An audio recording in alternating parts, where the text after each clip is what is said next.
गीत है ना कि भांगा भोला बेच के रकम जमा नहीं कलो भांगा भोला। बहुत बहुत धन्यवाद। आगे बैठ कर अजय भैया देख रहे हैं, बहुत बहुत धन्यवाद आपको भैया। तो आइए अजय भैया के, और भैया आपका नाम नहीं जान रहे हैं, सॉरी इसके लिए। दोनों आदमी का गाना फरमाइश है, यूट्यूब के माध्यम से देखे और सुने हैं। चोय चोय नैहर से मिलल बा पलाई के पलंग करे चोय चोय। टाइगर भैया का फरमाइश है, सभी लोग का फरमाइश है। हम जब आए हैं उसी टाइम से 2 बार वो बोल चुके हैं कि आप बिल्कुल वो गाना गा देंगे, बिल्कुल गाएंगे भैया। बाकी आइए उससे पहले चलेंगे हम लोग, आगे बढ़ जाएंगे सब लोग। इतना आदमी के स्टेज में तो छोट पड़ जा रहा है। 4 गो के नीचे भेज दी पतल मिल हो। बाकी ये चैत के महीना दिन में अजय भैया और टाइगर भैया वो लोग से कहते हैं, ये चैत के महीना दिन में एगो औरत अपना राजा जी से, अपना सैया जी से, अपना बालमू से, हाँ अपना करे जऊ से फोन पे बतिया करे, बड़ी सुंदर भाव में बहुत तारीखी। ए राजा जी, ए राजा जी, ए सैया जी, ए सैया जी, रउआ जब से छोड़ के है नटखट देवरा के रउआ बाहर कमाए गइल बानी, न जाने है नटखट देवर लोग कितना उठ काठी बारे कि इन लोग के नटखटाई से हम तंग हो गइल बानी। बाकी औरत कहत तरीका खाली बाबिरुआ वाला के चक्कर में रहता। आइए संगीता दे दिया कि जब से तू सैया गइल हरियाणा, घोटले घोटात नहीं के हमारा से खाना, काहे छोड़ गइल बाहर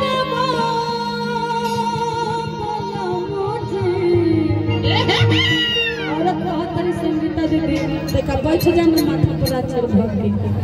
संगीता दीदी हम लोग बहुत छोट रहे हैं, उस टाइम के ये मॉडल है, और आज यहाँ हम देख रहे हैं तो बहुत स्टेज पे मुझे भेजा है। बहुत बहुत धन्यवाद। और तो बड़ी सुंदर भाव में बताओ तरी कहते कि चले गइला बाहर बाबला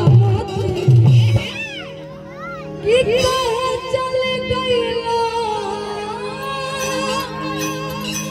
अरे बाहर बाबला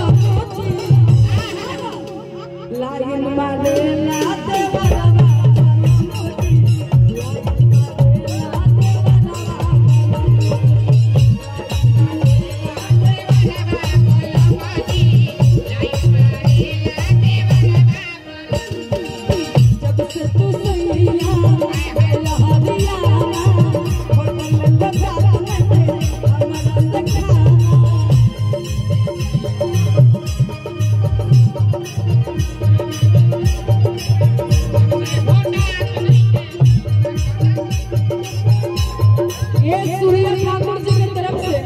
बहुत सारा प्यार आशीर्वाद और पुरस्कार है। बहुत बहुत धन्यवाद।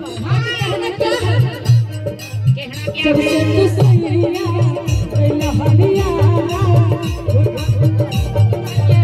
विकास गुप्ता कौलिया उनके तरफ से बहुत सारा प्यार आशीर्वाद और पुरस्कार है।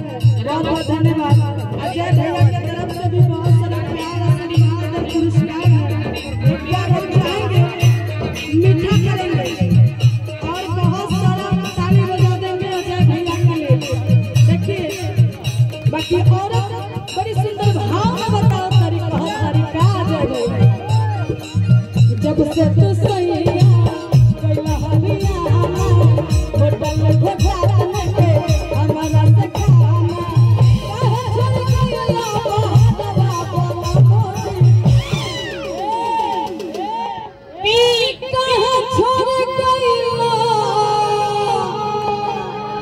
अरे मोहनमा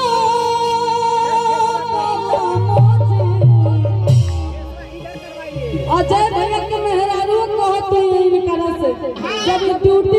करत हुई और इधर भाई उनकरा के तंग करत हुई काहे कि हर देवर बड़ा नटखट होला हाँ ये कि कहे छोड़ गइलो आगे बहर बाबा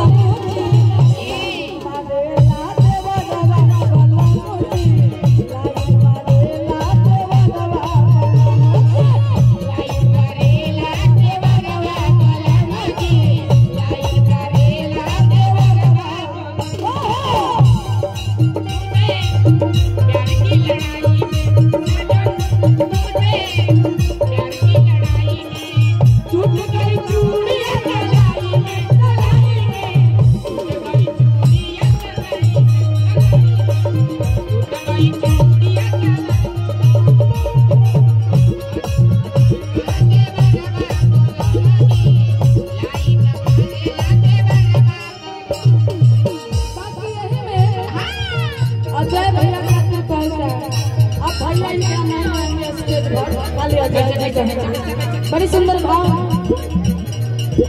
सावन आया बादल छाए सावन आया बादल छाए बुलबुल चहकी फूल खिले आने वाले सब आने वाले सब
टाइगर भैया की तरफ से बहुत सारा प्यार आशीर्वाद और पुरस्कार हो।